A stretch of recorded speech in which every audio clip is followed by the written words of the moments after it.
Ngucanio nyani kumuthuranirwo umuthi ikerekeinĩ rĩa quarter final cia gikombe kia Enterprise Cup muthako-inĩ wa Gonya. Kĩrabu gĩa KCB arĩa nĩo njorua cia ngucanio cia Kenya Cup megatĩra mweke wa kũingĩra ikerekeinĩ rĩa semi-final thutha wa kũgũtha Stanbic Mwamba na pointi 53-7. Ngucanio ĩrĩa ĩthakĩirwo kĩharo-inĩ gĩa KCB mwena wa Ruaraka.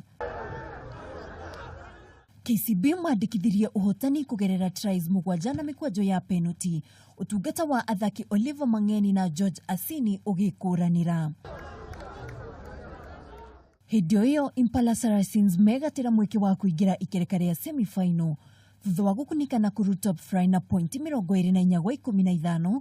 Ngucanio ĩrĩa ĩthakĩirwo kĩharo-inĩ kĩa Impala. Ngucanio-inĩ ingĩ Menengai Homeboys megatĩra mweke thutha wa kũgũtha Nondescript na pointi 31-11 na Cabras magĩikia nja Black Blood na pointi 38-10. Gũkĩrĩ ũguo KCB magatũngana na Menengai Homeboys ikereka-inĩ rĩa semi-final na Cabras matũngane na Impala mũthĩ wa Jumamothi. Ngĩribotera Kameme TV haro-inĩ, njĩtagwo Mwĩhaki wa Ndogo.